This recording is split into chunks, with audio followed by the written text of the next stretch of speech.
Hi friends, welcome to my channel. ఇక hospital నుంచి విహారిని discharge చేసి తీసుకువస్తూ ఉంటారు కదా. సహస్ర ఇక వెనక వీల్ చైర్ని పట్టుకొని ఉంటుంది.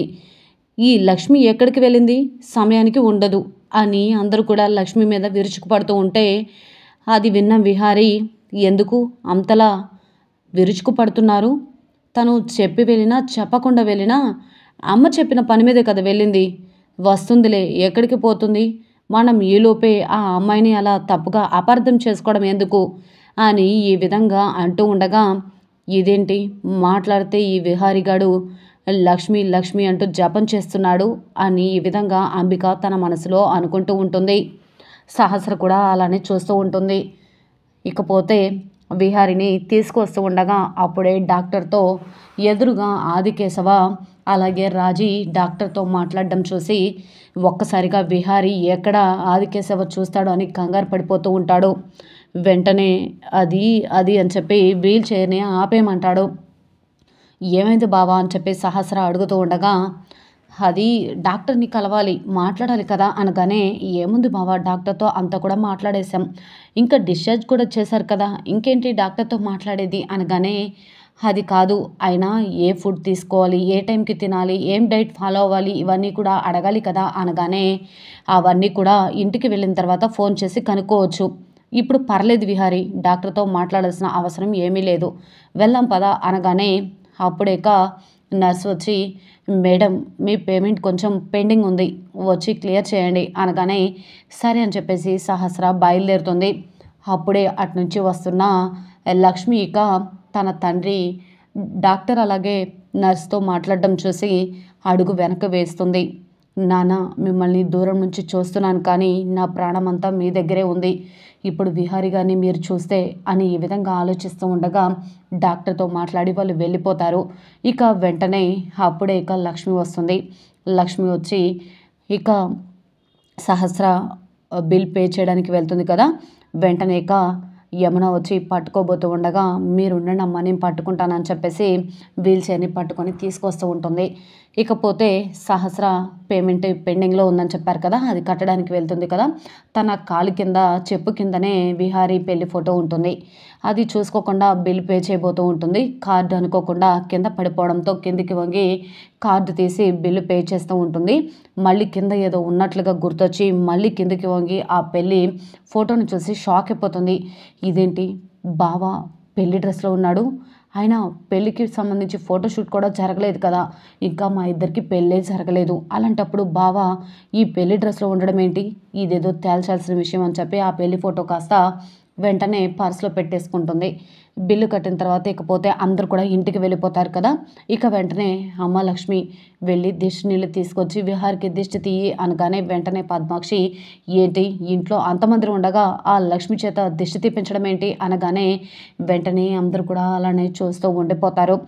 ఏం కాదు, ఏమవుతుందో పద్మాక్షి, ఆయన లక్ష్మి కూడా మన ఇంటిలో మనిషే కదా అని అంటూ ఉంటే, అని నువ్వనుకుంటే సరిపోతుందా అని చెప్పి అంబిక అంటూ ఉంటుంది యమునని.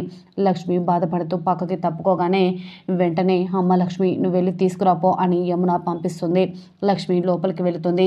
విహారీ యొక్క లక్ష్మి చేసిన చేత భోజనం తింటున్నాం అందరం కూడా, అలాంటప్పుడు మనకేం కాలేదు కదా, ఇక లక్ష్మి చేత దిష్టి తీపిస్తే మాత్రం తప్పేముంది అని ఈ విధంగా అంటూ ఉండగా లక్ష్మి అప్పుడే దిష్టి పళ్ళెం తీసుకొచ్చి విహారికి దిష్టి తీసి నుదుట బొట్టు పెట్టి ఆ ఎర్ర నీళ్ళు పారబోయడానికి వెళ్తుంది.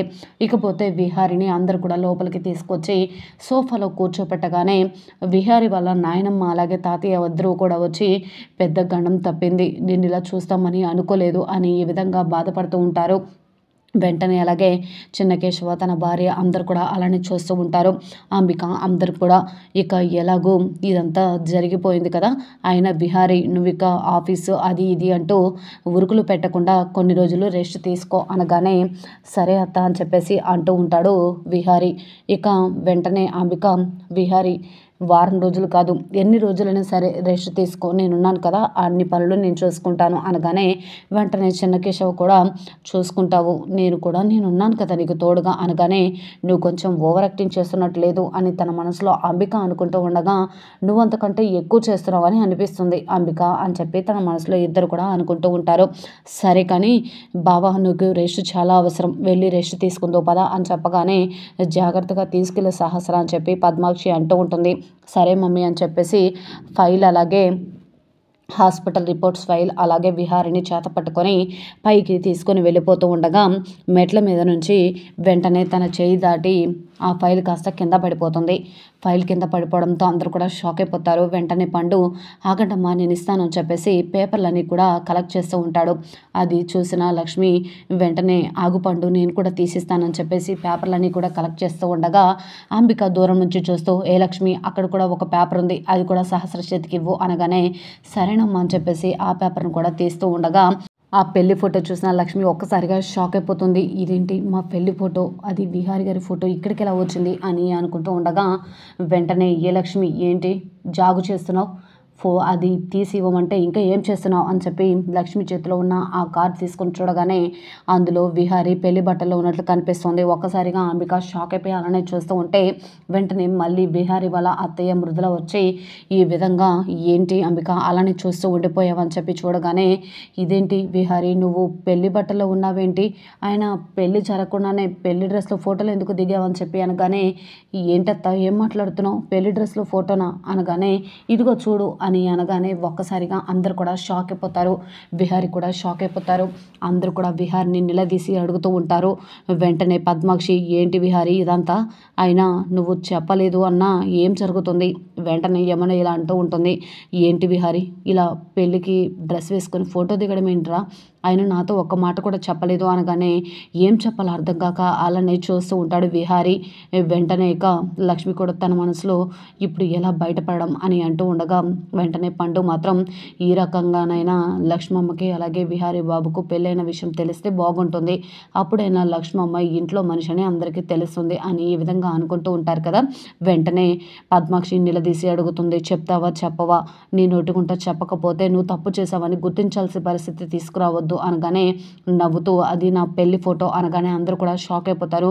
ఏంటి నీ పెళ్లి ఫోటోనా అనగానే ఒక్కసారిగా నవ్వుతూ అదే అత్త మీ జనరేషన్కి మా జనరేషన్కి తేడా, అదే మా జనరేషన్ వాళ్ళైతే ఆ ఫోటో చూడగానే అది ఏఐలో చేసిన ఫోటో అని కనిపెట్టేవాళ్ళు అనగానే ఏ అయినా అనగానే అవును ఇప్పుడు అది కంప్యూటర్లో కొత్తగా వచ్చిన గ్రాఫిక్స్, దానివల్ల ఎవరిని ఎవరిలాగైనా మార్చొచ్చు, బాడీ అంతా ఒకలాగా పెట్టి ఫోటో యాజ్ టీజ్గా దింపేయొచ్చు అన్నట్టుగా మాట్లాడుతూ ఉంటే అందరూ కూడా షాక్ అయిపోతారు. వెంటనే యమున రిలాక్స్ అయిపోతుంది. అమ్మయ్య విహారి గారు ఎలాగో ఒకలాగా కవర్ చేశారులే అన్నట్లు లక్ష్మి కూడా ఊపిరి పీల్చుకుంటుంది. అందరు కూడా అలానే చూస్తూ ఉంటారు. వెంటనే మరి పెళ్లి ఫోటో ఇలా చేపించుకున్నావని అయినా చేపించాల్సిన అవసరం ఏమొచ్చింది అని ఈ విధంగా పద్మాక్షి ఆ ఫోటోను పరిశీలిస్తూ ఉండగా నువ్వు కింద నుంచి చూసినా పైనుంచి చూసినా అది నా పెళ్లి ఫోటోనే అత్త, కానీ అది కంప్యూటర్ గ్రాఫిక్స్లో చేసిందే అని ఈ విధంగా అంటూ ఉంటాడు విహారి. అందరూ కూడా అలానే చూస్తూ ఉంటారు. ఇకపోతే నేను సహస్ర ఫోటోని కూడా అలానే చేయమని చెప్పాను, అయినా సహస్ర ఈ ఫోటో నీకు ఎక్కడ దొరికింది అనగానే అది హాస్పిటల్లో బిల్లు పే చేయడానికి వెళ్ళినప్పుడు దొరికింది బావా అనగానే ఒక్కసారిగా విహారీ షాక్ అయిపోతాడు.